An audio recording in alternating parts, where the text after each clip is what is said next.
Hello everyone, welcome back to our YouTube channel. My name is Zara Khan and क्या आप अपनी professional English को अगले स्तर पर ले जाना चाहते हैं? आज इस वीडियो में मैं आपको इंग्लिश वोकैबुलरी वर्ड सिखाऊंगी जो आपको ऑफिस या काम की बातचीत में आपकी पर्सनालिटी को और भी प्रभावशाली बना देंगे. So here are some professional English vocabulary words with their Hindi explanation. So हम इस वीडियो के अंदर मीनिंग के साथ साथ एग्जाम्पल्स भी हम सॉल्व करेंगे, एग्जाम्पल्स भी ट्रांसलेट करेंगे कि हम इन वर्ड्स को किस तरीके से अपने वाक्यों में यूज कर सकते हैं डेली बेसिस पर, डेली कॉन्वर्सेशन में. So let's start. Accomplish. Accomplish का मतलब होता है पूर्ण करना. क्या करना? पूर्ण करना. एकम्प्लिस जो कि पूर्ण करना मीनिंग है. एग्जाम्पल, मैं कल तक प्रोजेक्ट को पूरा कर दूंगा. यहाँ पर आप कंप्लीट के प्लेस पर आप एकम्प्लिस का यूज कर सकते हैं. I will accomplish the project by tomorrow. Now next is collaborate. Collaborate का मतलब होता है सहयोग करना. सहयोग करने के लिए आप help भी यूज कर सकते हैं, but in the advance sense आप यूज कर सकते हैं collaborate, जिसकी हिंदी एग्जाम्पल्स हम पिकअप करेंगे और उसको ट्रांसलेट करेंगे ताकि हमें ये वर्ड अच्छे से समझ में आए. हमें इस काम के लिए दूसरी टीमों के साथ सहयोग करना होगा. हमें इस काम के लिए दूसरी टीमों के साथ सहयोग करना होगा. So we need to collaborate with other teams for this task. प्राधिकरण. प्राधिकरण देना. प्राधिकरण का मतलब होता है delegation.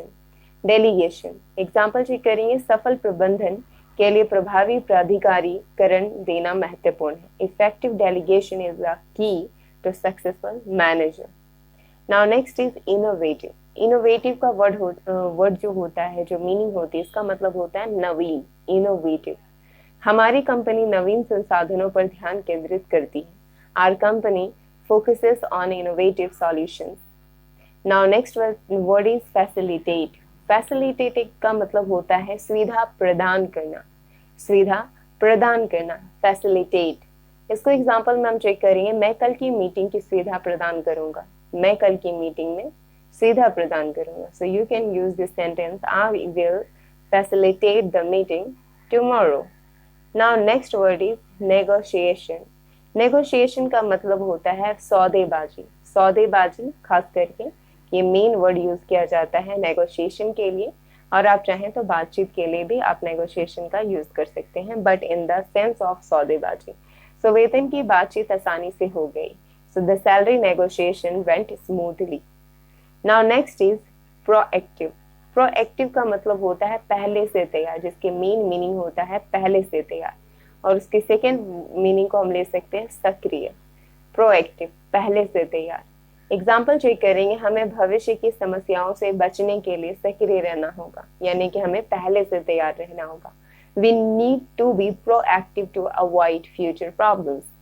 Now next word is प्रतिक्रिया. प्रतिक्रिया जो कि फीडबैक आप इंग्लिश में कह सकते हैं. मैं आपकी रिपोर्ट पर प्रतिक्रिया की सराहना करता हूँ. I appreciate your feedback on my report. Now next word is deadline. Deadline का मतलब होता है अंतिम समय सीमा, यानी कि कोई एक ऐसा बिंदु जो कि हमारा आखिरी पॉइंट होता है उस काम को खत्म करने के लिए या किसी भी चीज के लिए. सो डेडलाइन यहाँ पर क्या है? अंतिम समय सीमा. एग्जाम्पल चेक करेंगे. इस प्रोजेक्ट की अंतिम समय सीमा अगला सोमवार है. So the deadline of this project is next Monday. Now next is streamline. Streamline. Streamline का मतलब होता है सरलीकृत करना, यानी किसी चीज को एकदम सरल कर देना. हमें बेहतर दक्षता के लिए अपनी प्रतिक्रियाओं को सरल बनाना होगा. सो इंग्लिश में आप कह सकते हैं we need to streamline our processes for better efficiency. Now next word is comprehensive. Comprehensive का मतलब होता है व्यापक. एग्जाम्पल हम चेक करेंगे. रिपोर्ट ने स्थिति को एक व्यापक अवलोकन प्रदान किया. So the report provided a comprehensive, यानी कि व्यापक overview of the situation. Now next is prioritize. Prioritize का मतलब होता है प्राथमिकता देना. प्रायोरिटाइज का मतलब क्या होता है? प्राथमिकता देना. जिसके एग्जाम्पल्स को हम चेक करेंगे. हमें समय सीमा को पूरा करने के लिए अपने कार्यों को प्राथमिकता देनी होगी. So we need to prioritize our task to meet the deadline. Now next word is resilience. Resilience का मतलब होता है लचीलापन. एग्जाम्पल चेक करेंगे. कठिन समय में उसका लचीलापन सराहनीय था. मतलब किसी भी ढांचे में ढल जाना, चाहे कैसी भी परिस्थिति हो, इजिली सो दैट टाइम पर हम ये वर्ड का यूज कर सकते हैं. So he is resilience during tough times is admirable. Now next word is synergy. Synergy का मतलब होता है सहक्रिया. सहक्रिया, साइनर्जी. एग्जाम्पल यहाँ पर जो कि टीमों के बीच की सहक्रिया ने प्रोजेक्ट की सफलता सुनिश्चित की. The synergy between the teams led to the success of the project. Now next word is transparent. Transparent का मतलब होता है पारदर्शी, मतलब एकदम साफ साफ, किसी तरह का कोई भी उलझन नहीं, किसी भी तरह का कोई भी डाउट नहीं, एकदम साफ साफ. सो हम एग्जाम्पल चेक करेंगे, हमें प्रतिक्रिया को सभी के लिए पारदर्शी रखना होगा. So we need to keep the process transparent for everyone. Now next word is enhance. Enhance का मतलब होता है सुधारना, किसी चीज को एक ग्रेड से दूसरे ग्रेड तक पहुंचाना, इनहैंस करना. एग्जाम्पल चेक करेंगे, हम ग्राहक अनुभव को सुधारने का लक्ष्य रखते हैं. We aim to enhance the customer experience. Now next word is accountability. Accountability का मतलब होता है जवाबदेही. जवाबदेही यानी कि आपने कुछ भी कहा, कुछ भी किया, तो उसका जवाबदेह क्या है कि लाइक आप उसकी जवाबदेह है कि लाइक हाँ आपने क्यों किया, किसी चीज का जवाबदेह बनना या जवाबदेही करना.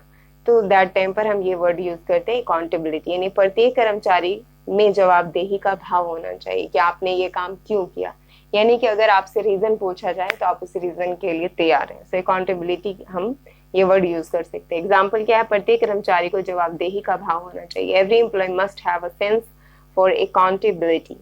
Now next word is competence. Competence का मतलब होता है क्षमता. एग्जाम्पल चेक करेंगे, टीम का प्रबंधन करने में उसकी क्षमता प्रभावशाली है. Her competence is in managing the team is impressive.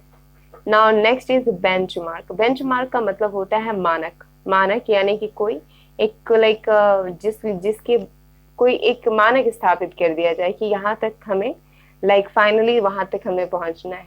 इस लॉस में हम इससे ज्यादा एक स्टॉप वॉच कि हम यहाँ तक हैं, अगर हम यहाँ से यहाँ तक अगर लॉस जा रहे हैं तो यहीं तक जा सकते हैं, इससे ज्यादा लॉस होने पर हम इसे स्टॉप कर देंगे. तो दैट टाइम पर आप कंसिडर कर सकते हैं एक मानक, बेंचमार्क.